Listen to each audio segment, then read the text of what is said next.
बिस्मिल्लाहिर्रहमानिर्रहीम। अस्सलाम वालेकुम नाज़रीन, आप देख रहे हैं तामिल इरशाद और मैं हूँ तामिल इरशाद के लिए आफ्ताब कोहिस्तानी। जी नाज़रीन, अगर बात की जाए मेन मार्केट उड़ी की, यहाँ के लोग म्यूनसिपल कमेटी उड़ी को लेकर परेशान। यहाँ के लोगों का कहना है म्यूनसिपल कमेटी उड़ी काम ही नहीं कर रही है। अगर देखा जाए यहाँ पे पब्लिक के लिए वाशरूम्स भी नहीं बनाए गए, यहाँ पे कोई पैसेंजर शेड भी नहीं है। अगर देखा जाए ड्रेनेज सिस्टम भी ख़राब पड़ा हुआ है। इसी के हवाले से हमने municipal committee chairman Bharat Kumar ji से बात की। आइए देखते हैं उनका क्या कहना था। कैमरा पर्सन खान इब्रार के साथ तामिल इरशाद के लिए मैं आफ्ताब कोहिस्तानी उड़ी।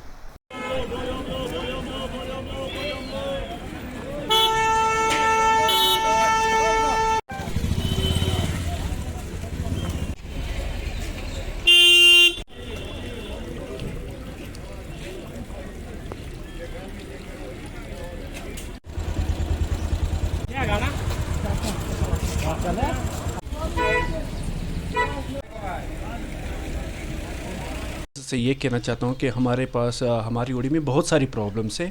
तो इन प्रॉब्लम्स में आप एक ही मैं उठाऊँगा इस वक्त जो म्यूनसिपैलिटीज़ का है। म्यूनसिपैलिटीज़ की आप देखोगे यहाँ पे हमारे खासकर टाउन में, और टाउन में से हम उठाएंगे खासकर मार्केट में। मार्केट का ड्रेनेज सिस्टम इतना है कि अगर यहाँ से थोड़ी सी भी अगर बारिश होती है तो हमारे यहाँ पे फ्लड लाइक सिचुएशन बन जाती है, और जितना भी पानी है वो सारा लोगों के शॉप्स में अंदर चला जाता है। तो इसलिए मैं आपकी वसात से ये कहना चाहता हूँ कि इस पर एटलीस्ट म्यूनसिपलिटी के साथ साथ यहाँ की जो लोकल एडमिनिस्ट्रेशन है और इसके इनका ख्याल रखें। और दूसरी बात मैं आपको ये कहना चाहूँगा कि हमारे पास दूसरी जो मेन प्रॉब्लम है हमारे इसमें मार्केट में, वह स्ट्रीट लाइट्स की। स्ट्रीट लाइट्स अभी तक इंस्टॉल नहीं हुई। हालांकि स्ट्रीट लाइट्स लगी, इससे पहले हम सुनते आ रहे हैं कि पिछले 5 साल से 8 साल से पॉलिटिशियंस ये कह रहे हैं कि हमने इंस्टॉल किए हैं, लेकिन वो फंक्शनल नहीं है। वो देखेंगे वो सारी डिफंग होकर रह गई हैं।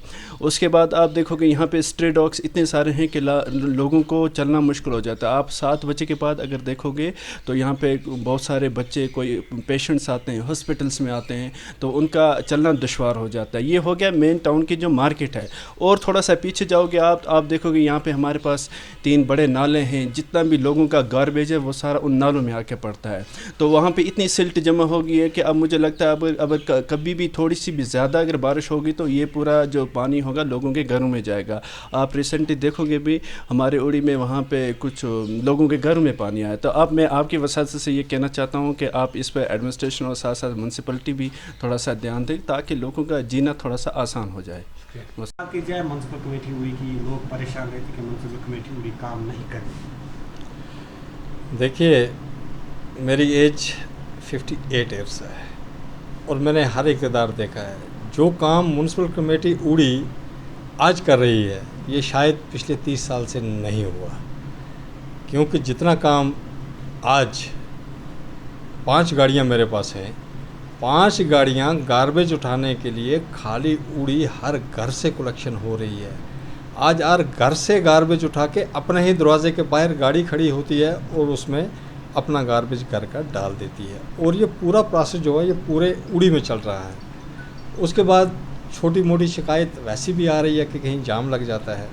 इसीलिए उड़ी मार्केट काफ़ी तंग मार्केट है। इसीलिए मैंने नाइट का प्रोग्राम भी कर लिया है कि हमारे जो गाड़ियां हैं ये कुछ गार्बेज शाम को ही उठा के उसमें भर देते हैं और जो कि सुबह जल्दी उसको डिस्पोज़ किया जाए। तो नाइट वाला शायद कश्मीर में किसी जगह ये नाइट वाला प्रोसेस नहीं स्टार्ट है, जो हमने उड़ी में पहली बार किया है कि शाम को भी हम गार्बेज उठा के अपनी गाड़ियों में डाल देते हैं कि क्योंकि सुबह दुकानदारों को दिक्कत ना हो। अब कुछ टाइम लग जाएगा, इन चीज़ों में कुछ टाइम लग जाएगा, लेकिन इंशाअल्लाह ये सब ठीक हो जाएगा। 1-2 महीने के बाद ये सारा सिस्टम ठीक हो जाएगा।